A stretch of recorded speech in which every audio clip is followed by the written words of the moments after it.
हिंदसदवंदियाणं तिहुवणहिदमधुरविसदवकाणम् अन्तातीतगुणाणं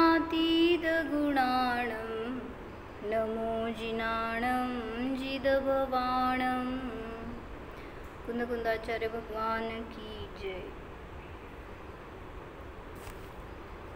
पंचास्तिकाय संग्रहामध्ये 70 नंबरची गाथा बघितली होती आपण।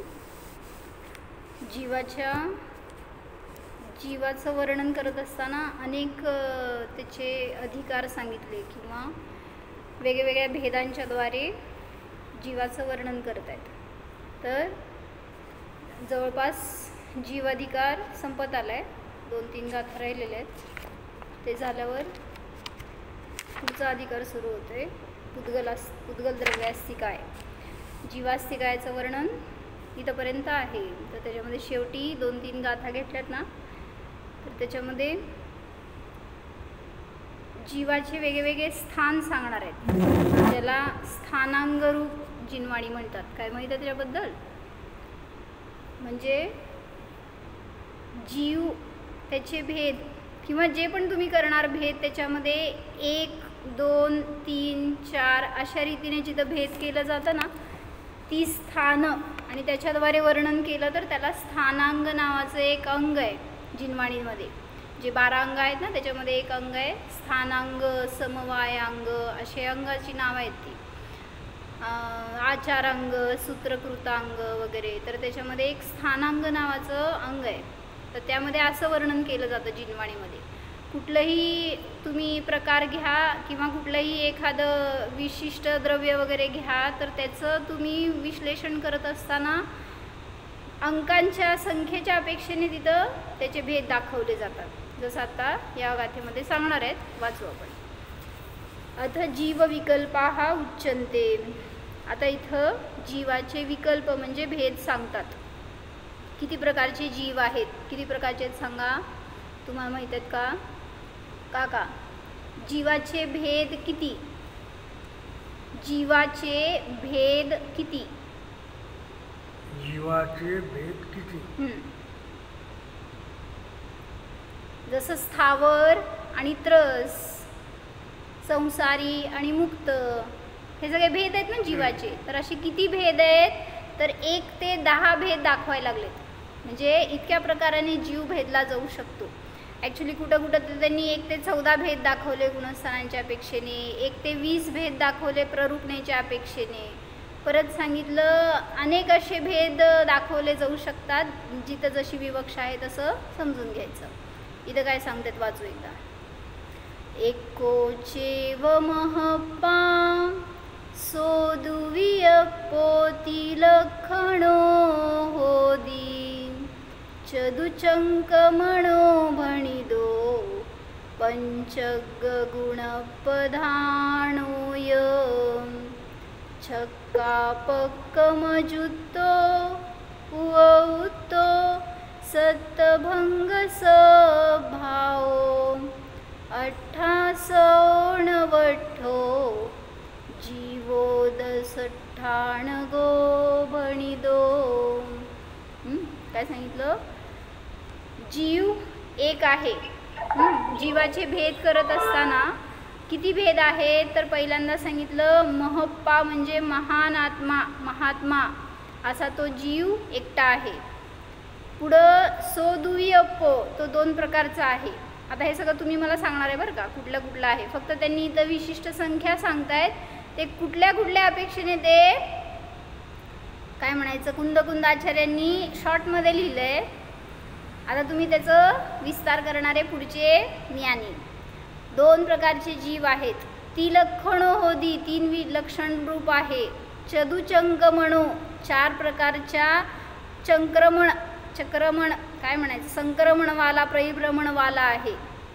पुढं पंचग गुणप्रधानादो, 5 अग्रगुणप्रधानवाला आहे। छक्का पक्कमजुत्तो म्हणजे काय केलं, 6 प्रकारच्या अपक्रमाने युक्त आहे। म्हणजे जीवाचे प्रकार सांगायला लागलेत। 1 पासून ते 10 प्रकार आहेत जीवाचे वेगवेगळ्या अपेक्षेने। म्हणजे मी सांगते इथं 6 द्रव्य ना का नाही? नाही. जीव एकटाच त्याचे किती भेद होऊ शकतात वेगळ्या अपेक्षेने, तर ते सांगतायत.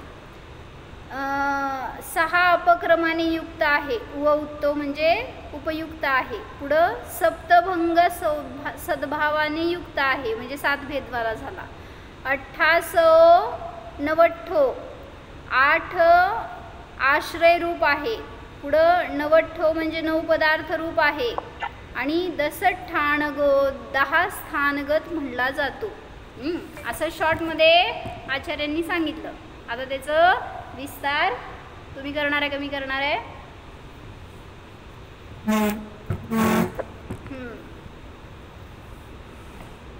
जेव्हा जीव त्याचा भेद एक म्हणला,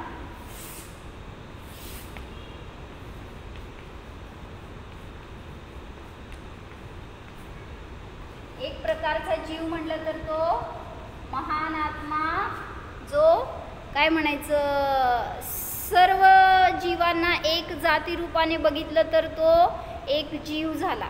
म्हणजे त्याच्यामध्ये भेद न करता सामान्य रूपाने जीव म्हणून अशी एक जीव जाती, जीव राशी बघितली तर तो एक आहे.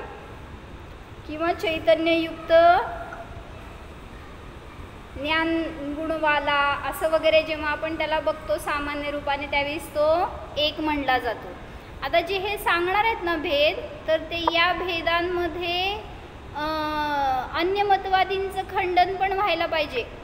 कारण तुम्ही एक सांगताय तर अद्वैतवादी पण एक सांगतोय, सगळं अद्वैत एक रूप आहे, मग त्याचं मंडन होईल तुमच्या या मतामधून. म्हणून तिथं कुठल्या अपेक्षेने विस्तार करणार आहे हे सगळं समजून घ्यायचं. तर इथं एक जीव का आहे, चेतना लक्षण ज्याचा आहे असा तो जीव असं म्हटलं तर तिथं तो एक झाला. किंवा सगळ्या जीव रूपाने सगळ्यांना एका कॅटेगरीमध्ये घेतलं तर तो एक जीव. पुढं सांगा 2 कुठल्या अपेक्षेने आहे? आता मी सांगितलं तसं स्थावर आणि त्रस, किंवा अजून कुठलं संसारी आणि मुक्त. आता सांगा पुढचे तुम्ही, दिसतंय का? म्हणजे जीवाचे स्थावर, त्रस, संसारी आणि मुक्त. हां, असे 2 भेदवाला पण जीव आहे. बर. आणि एका याच्यामध्ये सगळे जीव एकत्र घेतले, सगळ्यांना एकत्र ग्रहण केलं तर तो एक जीव झाला. म्हणजे एक जीव राशी असं सामान्य रूपाने त्याला जीव म्हटलं. 2 मध्ये काय काय घेतलं, संसारी आणि मुक्त किंवा स्थावर आणि त्रस, सगळे जीव त्याच्यामध्ये गर्भित झाले. अजून सांगा काय येणार आहे? ज्ञान दर्शनयुक्त. बरोबर, ज्ञानवाला आणि दर्शनवाला असं म्हटलं तर सगळे जीव ज्ञान दर्शन गुणवाले आहेत, त्यामुळं त्यांना पण 2 मध्ये गर्भित करता येईल. अजून मी लय काढले बरं का. अजून काय भेद होणार? 2 कुठल्या अपेक्षेने आहे अजून? ज्याला कोणाला ते तरी सांगा. सम्यक दृष्टी, मिथ्या दृष्टी असं चालतंय. सम्यक दृष्टी आणि मिथ्या दृष्टी, हे पण हे मी नव्हतं काढलं. बरं, म्हणजे जेवढी काही जीवराशी आहे त्याच्यामध्ये एक तर सम्यक दृष्टी आहेत किंवा मिथ्या दृष्टी आहेत, या अपेक्षेने भेद होतो. अजून उपपाद स्थावर, ते काय? त्रस आणि स्थावर. उपपाद जीव म्हणजे उपपाद जन्म घेणारे जीव, मग ते 3 मध्ये येणार ना. स्थावर कसं म्हणायचं? उपपाद. हा, मग ते 2 भेद मध्ये येणार नाही. उपपाद आणि समुच्चय. उपपाद आणि गर्भज म्हणावं लागतंय, मग ते गर्भज मध्ये परत भेद होणार, त्यामुळे ते 2 मध्ये येणार नाही. अजून सांगा.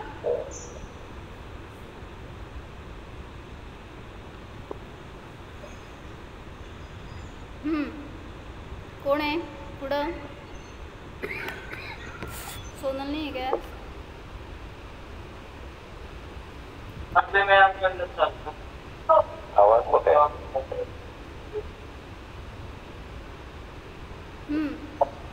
कोण सांगताय?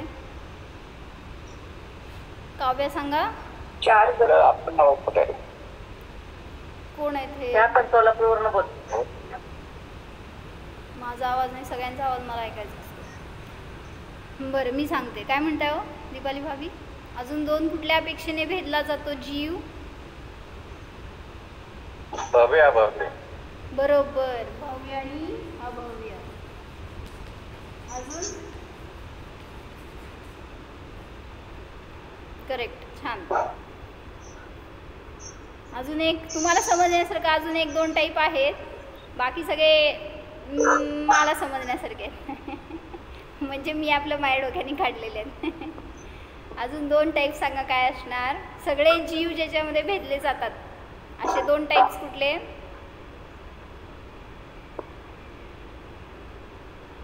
साकार उपयोगी, निराकार उपयोगी. बरोबर, चालतंय. साकार आणि निराकार म्हणजे ऍक्च्युली ते आलं ते ज्ञान आणि दर्शन मध्ये. आता म्हणून इथे त्यांनी काय भेद घेतले? 2 सविकल्प आणि निर्विकल्प असे घेतले. साकार आणि निराकार याच्यामध्ये येऊन जाणार ज्ञानोपयोग आणि दर्शनोपयोग. मग सविकल्प आणि निर्विकल्प असे 2 भेद घ्यायचे. अजून सविकल्प आणि निगोजी का? निर्विकल्प. निर्विकल्प म्हणजे सविकल्प म्हणजे शुभ अशुभ भावाने सहित, निर्विकल्प म्हणजे शुद्धोपयोगाने सहित असं म्हणा. अजून सांगताय काय? संयोगी, अयोगी. संयोगी, संसारी आणि मुक्त जीव. घेतलं की संसारी आणि मुक्त. संसारी जीव आणि मुक्त जीव. हो घेतलं की. इथं त्रस, स्थावर, संसारी, मुक्त, ज्ञान, दर्शन. दिसतंय ना बोर्डवरचं का दिसत नाही? जवळ घेऊ का? ज्ञान दर्शनवाला, सम्यक दृष्टी आणि मिथ्या दृष्टी, भव्य आणि अभव्य, सविकल्प आणि निर्विकल्प. अजून कुठले भेद येणार? ते संयोगी अयोगी ते येईल ना, 13व्या पर्यंत आहे ते आणि 14व्या पर्यंत अयोगी. 1 ते 13 गुणस्थांवरती जीव आणि अयोगी म्हणजे सिद्ध येतील ना अयोगी मध्ये? येतील की. अयोगी म्हणजे आता योगरहित आहे स्वभाव जसा तसा. अजून सवेदी अपगत वेदी. बर, सवेदी अपगत वेदी. तुम्ही सगळ्या मार्गाने घुसायला लागलाय आता. मासे तर खूप होतील दीदी, कशाई अकशाई. बरं मग ते सगळे एकात गर्भित करून घ्या तुम्ही. अजून मला हे नव्हतं अपेक्षित. अजून माझे 2 वेगळे आहेत.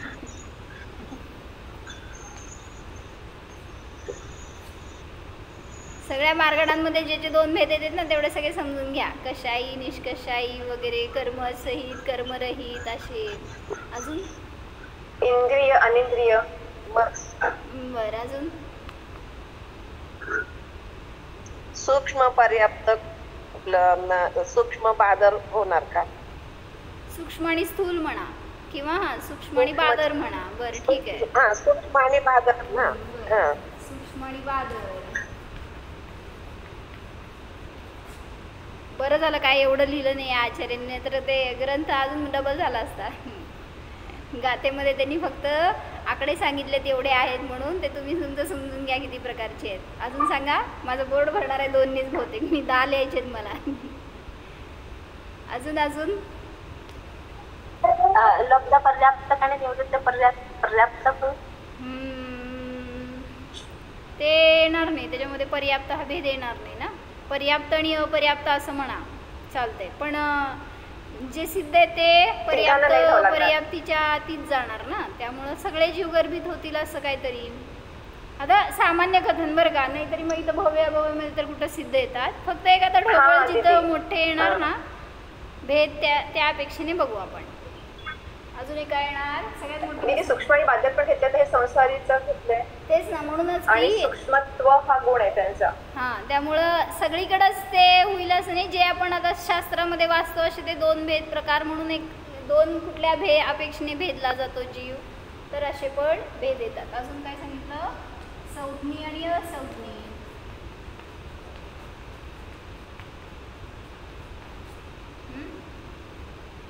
झाले का?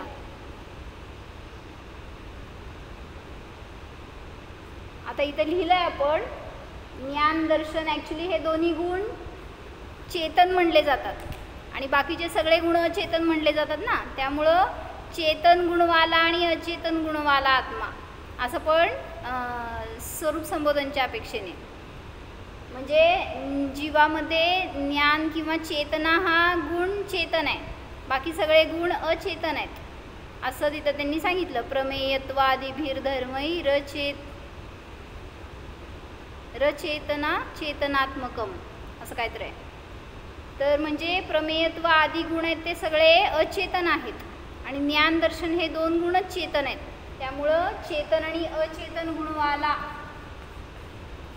आत्मा असे ह्याचे भेद. अजून काय केलं, जे आपण परस्पर विरोधी धर्म दाखवतो ना, जसं समयसारच्या सर्व विशुद्ध अधिकारामध्ये त्यांनी ते घेतलेत ना, तत तत एक अनेक अशा अपेक्षेने जे भेद करून कलश दाखवलेत ते, मग त्या अपेक्षेने सुद्धा आत्मा तत अतत स्वरूप आहे, सत असत स्वरूप आहे, नित्य अनित्य स्वरूप आहे असं सगळ्यामध्ये तुम्ही सांगू शकता, घटवू शकता. म्हणजे जिथे 2 धर्म विरोधी आहेत, अस्ति नस्ति स्वरूप,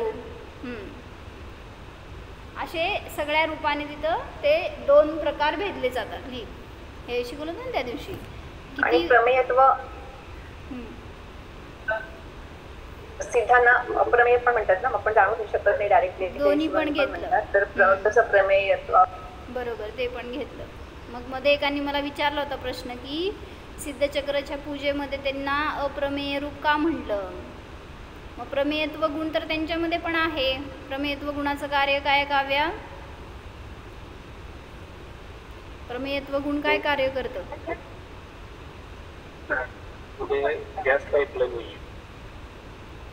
प्रमेयत्व गुणाने जाणले जाणे पण प्रकार आहेत का? हा, म्हणजे महात्मा, स्थावर, हे एक प्रकारात महात्मा, हा 2 प्रकारांनी हे सगळे भेद येणार नाही. स्थावर, संसारी, ज्ञान दर्शन, सदरण सगळे एकत्र वाचू नका. हा सगळे एकत्र वाचू नका, नाही 2-2 वाचायचे. भव्य अभव्य अभव्य. म्हणजे असे 2 प्रकार आहेत जीवाचे. तसं स्थावर त्रस हे 2 प्रकार आहेत. म्हणजे 2-2 प्रकार असू शकतात. तर कुठले कुठले असं इथं या गाथेमध्ये त्याचं वर्णन करतात. म्हणजे जीव असेल तर अशा प्रकारांनी पण भेदला जाऊ शकतो. तर असे हे 2 प्रकारांनी सांगितले. मी काय म्हणत होते, प्रमेयत्व गुणाचं कार्य काय आहे? जाणले जाणेपणा. म्हणजे प्रमेयत्व गुण ज्याच्यामध्ये आहे तो नियमाने कुठल्या ना कुठल्या कोणाच्या ना कोणाच्या ज्ञानाचा विषय होतोच. मग त्यांनी सिद्धचक्र विधानमध्ये एका काव्यामध्ये असं घेतलं, एका अर्घ्यामध्ये, की सिद्ध हे अप्रमेयत्व रूप आहेत. का हो? म्हणजे कुठल्याही इंद्रियाने गम्य नाहीत किंवा तुमच्या अतिंद्रिय ज्ञानाने सुद्धा ते सिद्ध गम्य नाही आहेत. कारण ते कुठल्या डोळ्याचा इंद्रियांचा विषय नाही आहेत. एकतर ते त्यांचा सिद्ध आत्मा स्वतःलाच जाणला जाईल किंवा मग अन्य केवल ज्ञानी त्यांना जाणू शकतील. पण तुमच्याद्वारे तो अगम्य विषय आहे. म्हणून तिथं अप्रमेयत्व नावाचं सुद्धा गुण आहे असं सांगितलं. ठीक आहे, चला पुढे जायचंय. अजून काय सुचतंय? लघु सहस्रनाम स्तोत्रामध्ये पण आलंय. बरं, तिथं पण आलंय. ठीक आहे. आता 3 कुठल्या अपेक्षेने आहे हो? जीव 3 रूप पण आहे. आता वर लिहू का?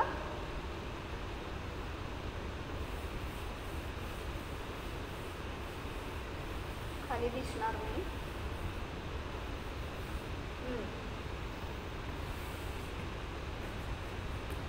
3 रूप पण आहे जीव. कुठल्या 3 रूपाने? सोपे आहे ते मी सांगते, अवघड आहे ते तुम्ही सांगा. बोला सीमा भाभी. शुभ, अशुभ आणि शुभ. बर, 3 उपयोग. शुभ, अशुद्ध, अशुभ. हां, मी लिहिलं नाही हो हे. कसं काय मला सुचलं नाही? शुभ, अशुभ आणि शुद्ध उपयोगवाला जीव. अजून दीदी आपण वरती पण घेऊ शकतो ना 2 मध्ये शुद्ध आणि अशुद्ध. कारण अशुद्ध म्हणजे पण घेतलं होतं मी. बरोबर आहे, घेतलंय मी एक तिथं. ॲक्च्युली हा अजून एक भेद केला होता मी, ते सांगितलेच नाही की काय. आपण बघितलं होतं आता प्रकरण ज्ञान चेतना आणि अज्ञान चेतना. किंवा मग शुद्ध चेतना आणि अशुद्ध चेतना असं 2 भेद घेतलेत मी याच्यामध्ये. काय घेतलं 2 मध्ये अजून? ज्ञान चेतना आणि अज्ञान चेतना बघितलं होतं ना. अज्ञान चेतनेमध्ये 3 भेद घेतले होते. कुठले 3 भेद ते इथं घ्यायचे. कर्मचेतना, कर्मफल चेतना आणि ज्ञान चेतनावाला जीव.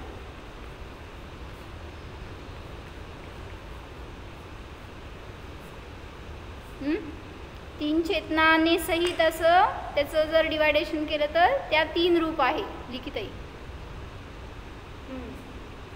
अजून 3 काय सांग बघू? 3 काय आहे जीवामध्ये अजून? बरोबर, बघितलं होतं आपण त्या दिवशी. रत्नत्रयाच्या अपेक्षेने सुद्धा 3 रूप आहेत जीव. अजून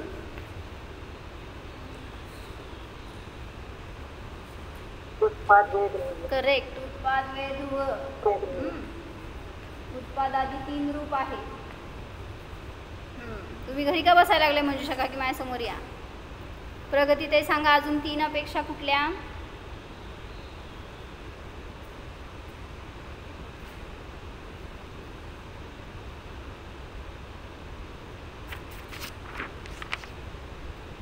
कोणाला सुचतंय?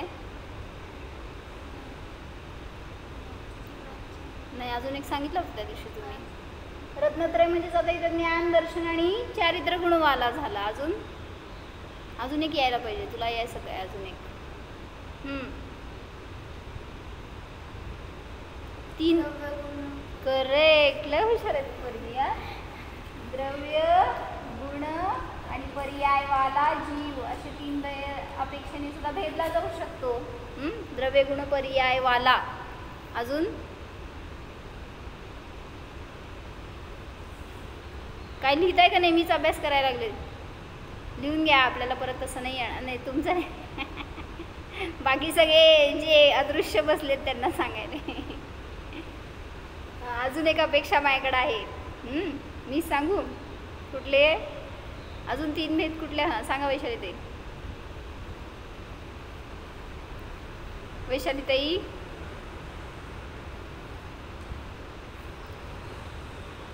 म्यूट. जीवाचे 3 भेद कुठले?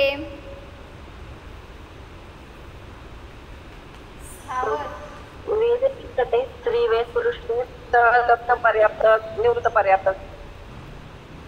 बरं, आता ते मार्गणेतून जाऊ नका, कारण त्याच्यामध्ये सगळीकडे विवक्षा वेगवेगळी घ्यावी लागेल. तसं ते जे ढोबळ सामान्य आपण घेऊ शकतो ना, असे भेद आपण इथं घेतोय. म्हणजे मेजर. तर स्थावर, विकलत्रय आणि त्रस असे 3 भेदांनी सुद्धा जीव भेदले जाऊ शकतात. पण मग सिद्ध भगवान नाही ना, तसं नाही घेतलं आपण म्हणून तर. कारण इथं पण तुम्हाला त्रस आणि स्थावर मध्ये तर कुठं सिद्ध येणार आहेत किंवा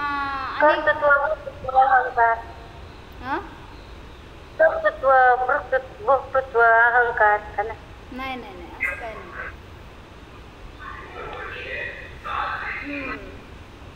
ठीक आहे. सामान्य एक जिथं ढोबळ रूपाने आपण भेद केले जातात ना, ते त्या अपेक्षेने बघितले.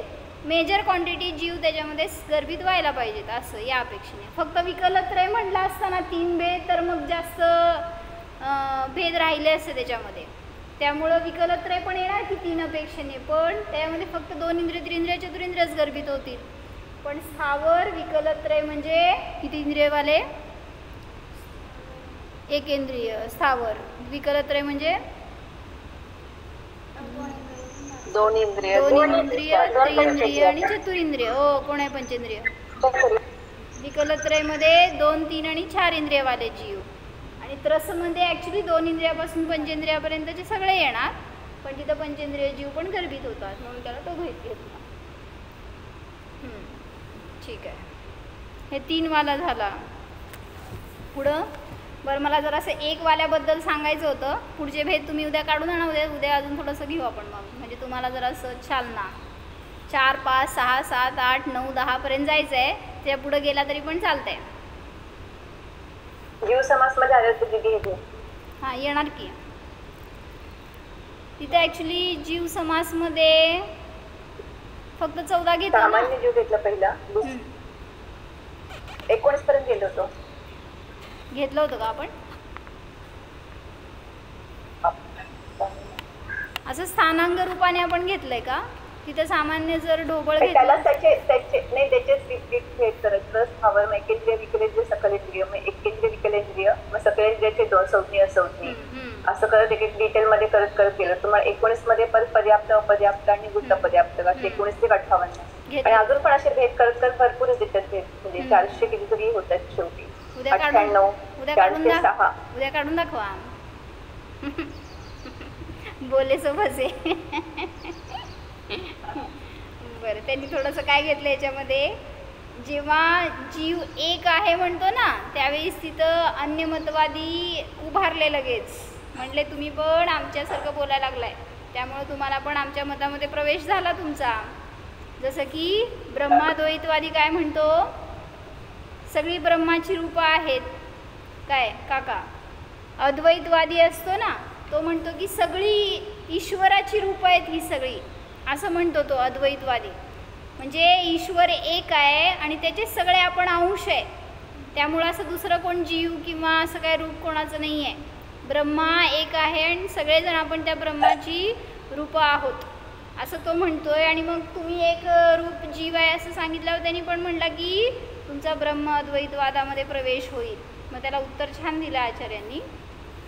वाचते 1 मिनिट.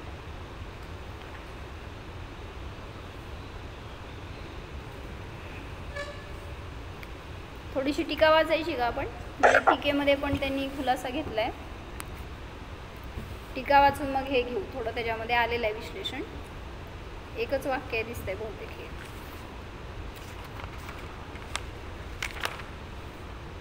सगळी टीका म्हणजे एकच वाक्य आहे. तर ते सगळे भेद गर्भित करून सांगायला लागले कुठल्या कुठल्या अपेक्षेने किती भेद आहेत ते. सह खलु जीवः महात्मा नित्य चैतन्य उपयुक्तत्वात एकः एवं. काय सांगितलं, एक का आहे तो खरोखर जीव महान आत्मा आहे, नित्य चैतन्य उपयोगाने सहित असल्यामुळे अशा प्रकारे एक आहे. म्हणजे काय सांगायचं आहे, सगळ्यांना एक चेतना रूपाने बघितलं न, ते निगोदी सिद्ध काय पशु नारकी असं नाही भेद, फक्त एक चेतनारूप बघितलं सगळ्या जीवांना, तर तिथं तो एका चैतन्य भेदामध्ये गर्भित झाला. म्हणून त्याला म्हटलं संग्रह नाही. आणि घेणार आहेत त्यांनी पुढं तेच उत्तर घेतलंय चेतनाचार्यांनी. संग्रह नाही आणि सगळ्यांना एकाच मध्ये गर्भित केलं तर त्याला म्हणलं महान आत्मा चेतना. मंदिरात ज्ञान दर्शन भेदात द्विविकल्प, 2 रूप का आहे जीव, इथं बघ. तर ज्ञान आणि दर्शनाच्या भेदाने 2 रूप आहे. पायरीवर आहे. तुम्हाला वही ठेवली आहे, घेऊन या. भाभी डायरी ठेवली आहे तिथं टेबलवर, घेऊन या. पेन आणि राहिले. कर्मफल कार्य ज्ञान चेतना भेदेन लक्ष्यमाणत्वात त्रिलक्षण द्रव्य उत्पाद विनाश भेदेन वा. 3 अपेक्षाने, कुठल्या कुठल्या अपेक्षेने 3 रूप आहे जीव, तर कर्मफल, कार्य म्हणजे कर्म आणि ज्ञान अशा 3 चेतनेच्या भेदाने लक्ष्यमाण म्हणजे लक्षित होत असल्यामुळे 3 लक्षणवाला आहे. कुठले कुठले 3 चेतना हे लिहिलं सगळं, त्याच्यात लिहिलं ना मी. कर्म चेतना, कर्मफल चेतना आणि ज्ञान चेतना या अपेक्षेने जीव 3 प्रकाराने भेदला जातो. किंवा ध्रुव, उत्पाद आणि विनाश या भेदाने जीव त्रिलक्षणवाला आहे. इथंपर्यंत बघितलं आहे आपण. पुढं सांगतायत काय, चतुसृषु गतीषु चंक्रमणत्वात चतुः चंक्रमणः. 4 प्रकारच्या गतीमध्ये चंक्रमण म्हणजे भ्रमण करतो, म्हणून 4 प्रकार परिभ्रमणवाला आहे. 4 प्रकारामध्ये तुम्ही फिरता म्हणून 4 गतीवाला, 4 परिभ्रमणवाला जीव आहे. म्हणून 4 भेदाने तो भेदला गेला. पंचभिः पारिणामिक औदैक आदिभिः अग्रगुणैः प्रधानत्वात पंच अग्रगुण प्रधान. कुठले 5 अग्रगुण आहेत जीवामध्ये, सांगा भाव कुठले 5? कोण नवीन माणूस आहे सांगा. 5 अग्रगुण कुठले हो?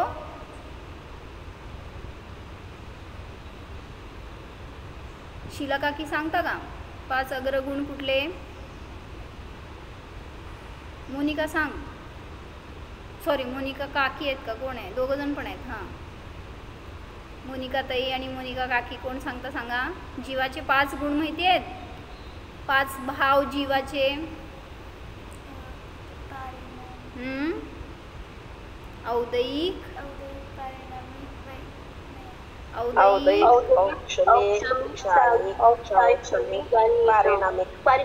पारिणामिक. हां, झाले का 5? माझे 15 झाले, 3 जण मिळून सांगितलं म्हणून. औदैहिक, औपशमिक, शाईक, शायपशमिक आणि पारिणामिक असे जीवाचे 5 भेद, 5 प्रधान अग्रभाव आहेत. त्याच्याने लक्षित असल्यामुळे जीव 5 भेदवाला आहे. म्हणजे म्हणायचे की सगळे जीवांकडे कुठले ना कुठले भाव आहेत, म्हणून त्या प्रत्येक भावामध्ये त्या त्या जीवांना गर्भित केलं जाणार. म्हणून 5 भावाने लक्षित होत असल्यामुळे जीव 5 वाला आहे. काय म्हणायचं? पंच पारिणामिक भाव आदी 5 गुणांनी प्रधान असल्यामुळे 5 गुणप्रधानतावाला आहे जीव, असं सांगितलं. पुढं चतुसृषु दिक्षु ऊर्ध्वम अधः च इति भवांतर संक्रमण षटकेन अपक्रमेण युक्तत्वात् षटक अपक्रमयुक्त. 6 प्रकारच्या अपक्रम म्हणजे तिथं पण असंच घ्यायचं काय, जन्म मरण या अपेक्षेने भेद. तर 6 प्रकारांनी कसं म्हणलं अपक्रम? 4 दिशा. कुठल्या 4 दिशा? पूर्व, पश्चिम, उत्तर, दक्षिण आणि ऊर्ध्व आणि अधो अशा 6 दिशांमध्ये संक्रमण भवांतर गमनरूप अपक्रमाने युक्त असल्यामुळे 6 अपक्रम सहित आहे. जीव 6 कसा आहे? तर अशा 6 दिशांमध्ये फिरणारा असल्यामुळे 4 गतीमध्ये सांगितलं की. मग 4 गतीमध्ये 6 अपक्रम आले नाहीत का हो? 4 गतीला जातो तेव्हा किती दिशेला फिरतो? बघावं लागेल. 4 गती सगळ्या 6 दिशा आल्या. विग्रह गतीमध्ये जेव्हा जातो नाही, आता कुठं पण असू देत की, पण जन्मतो म्हटल्यावर कुठेही जातो ना 6 दिशेला. विग्रह गतीच कशाला? जन्मतो तर 4 गतीला जातो. 4 गती कुठल्या दिशेला आहेत? 6 दिशांना आहेत ना, 10 दिशांना आहेत. 6 पण काय. पण आता एक सांगताना म्हणून त्यांनी काय भेद केला की असं भवांतर गमनरूप अपक्रम 6 रूपाने आहे. याने युक्त होताना जातोय ना तिथे तो.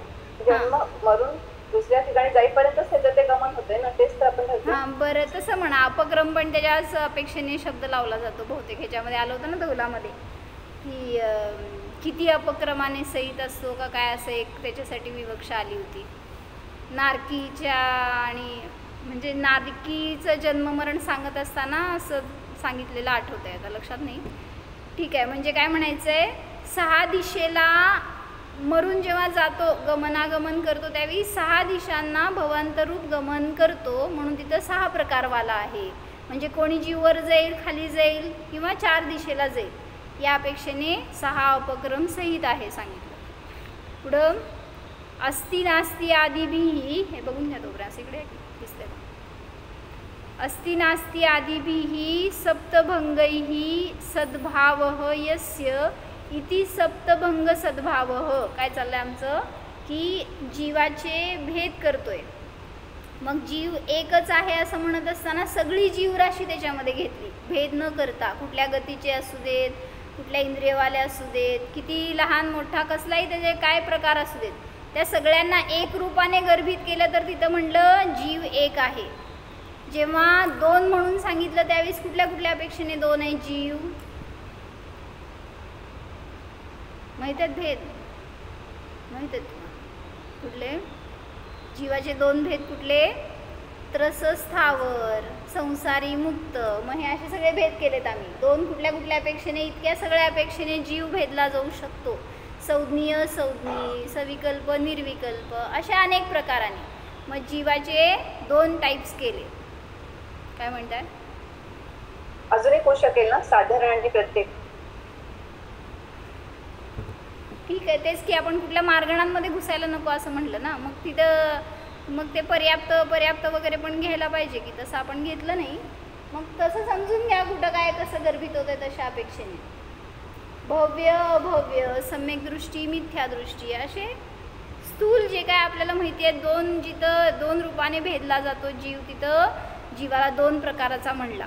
असे 3 प्रकारवाला आता उद्या अभ्यास करायला सांगितलं आहे. 4 प्रकारवाला कुठला, 5 प्रकारवाला कुठला, 6, 7, 8, 9, 10, 11, 12 कितीपर्यंत जायचं आहे तुम्हाला जावा. तर इथं 7 सांगितले. काय 7 भंगाच्या अपेक्षेने 7 प्रकारवाला आहे. अस्ति नास्ती वगैरे 7 भंगांनी ज्याचा सद्भाव सिद्ध आहे असा असल्यामुळे 7 भंगपूर्वक सद्भावरूप आहे. अष्टानां कर्मणां गुणानां वा आश्रयत्वात अष्ट आश्रय.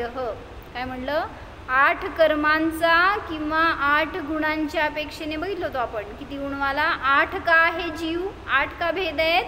8 कर्मवाला आहे म्हणा किंवा 8 गुणवाला आहे, म्हणून जीवाचे 8 भेद झाले.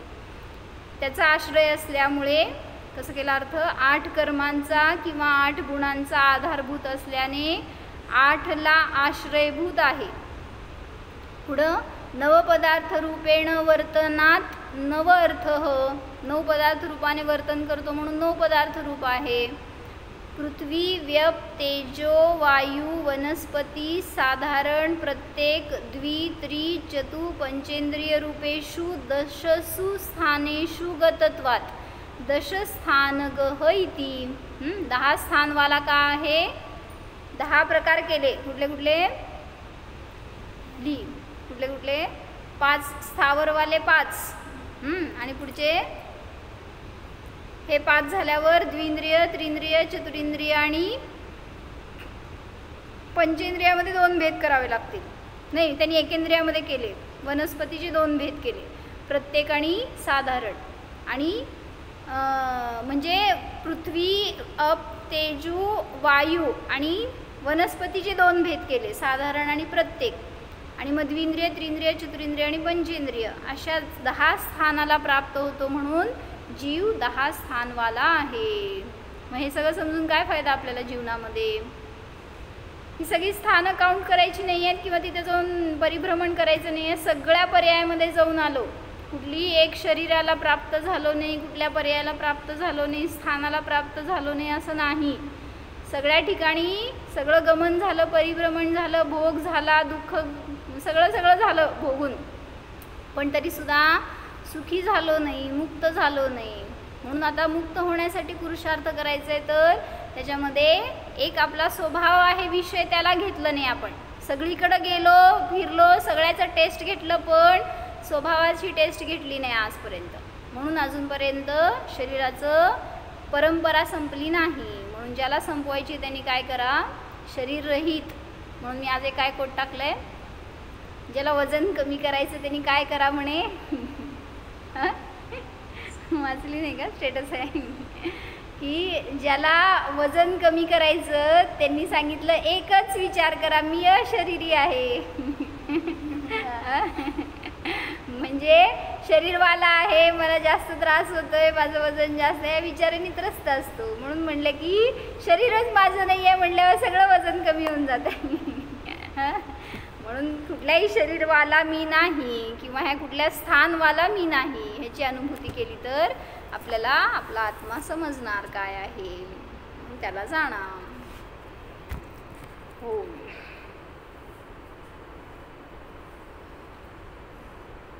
काय सांगितलं मग काका? काय समजलं?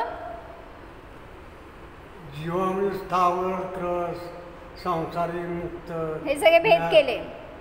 म्हणजे भेद केले. काय फायदा समजून? फायदा काय? जीवाचं रूप आहे ते सगळं. जीव एवढ्या रूपामध्ये होता, स्थावर नव्हता, तिथं जीवच होता. त्रस नव्हता, जीवच होता. आपण काय बघितलं? बाहेरून त्याची दशा बघितली, शरीर काय आहे हे बघितलं, आणि सगळ्यामध्ये आपण फिरून आलो, जाऊन आलो. कुठली पर्याय नाही घेतली आजपर्यंत. स्त्री झालो नाही, नपुंसक झालो नाही, सगळ्या पुरुष वेद आदी सगळ्यांमध्ये जाऊन आलो. मग ते समाधी मरण भाषामध्ये घेतलं ना त्यांनी. भव भव मे तन धार नये मे, भव भव शुभ संग पायो, भव भव मे तन पुरुष तनोधर, नाही सगळं वर खाली झालं. भव भव मे तन पुरुष तनोधर, नारी हूँ तन लीनो, भव भव मे मे भयो नपुंसक, आत्मगुण नाही चीनो. सगळ्या वेदामध्ये फिरून आलो, सगळ्या गतींमध्ये फिरून आलो, सगळ्या प्रकारच्या काय म्हणायचं, कधी राजा झालो, रंक झालो, कधी मुलगा झालो, पती झालो, पत्नी झालो. 84 लाख योनीतून एका शब्दात जीव सांगितलं. फिरून आला. बरोबर. माझ्या एक स्टेप पुढे हो तुम्ही. चांगलं की अहो मला माझ्या लक्षात झालं नाही हे शब्द. नाही नाही छान आहे की. अहो सगळ्याचं ज्ञान वेगळं वेगळं असतं, म्हणून चर्चा करायची असते. मग तिथं अशा सगळ्या पर्यायाला जाऊन आलो आपण, पण सुखी झालो नाही आजपर्यंत. का नाही झालो? कसं सुख मिळालं? का नाही झालो? का सुखी झालो नाही? जीवाला सगळंच पाहिजे असतं, मग पण ते सुखी कसा होणार? म्हणून तिथं सुख कुठं आहे हे नाही बघितलं, आणि बाहेर सगळ्यामध्ये सुख शोधलो, म्हणून आजपर्यंत सुखी नाही झालो. मग सुखी व्हायचं तर जिथं सुख आहे तिथं बघा, जो सुख देणार आहे त्याला धरा, त्याचा आश्रय घ्या, त्याच्याशिवाय सुखाची प्राप्ती होणार नाही. काय म्हणले? फिरायला लागलाय तुम्ही कुठं तरी इकडं तिकडं, म्हणून सुखी होत नाही आपण. दुःखात पळायचंय तुम्हाला. म्हणून सुखाला जाणार. हो जाणार. स्वतःच्या अभेद शुद्ध महान आत्म्याला जाणा. हा मी महात्मा आहे, चेतन आत्मा आहे.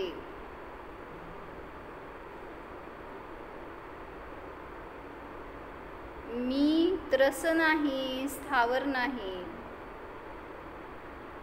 संज्ञी नाही, असंज्ञी नाही, भव्य नाही, अभव्य नाही, कोणत्याही भेदवाला मी नाहीच. मी तर स्वभावानेच शरीरापासून भिन्न अभेद स्वरूप आहे. माझे गुण माझ्यामध्ये आहेत, शरीरात नाहीतच.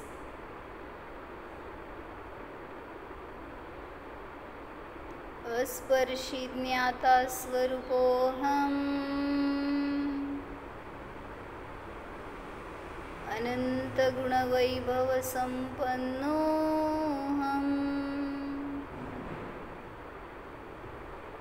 ओम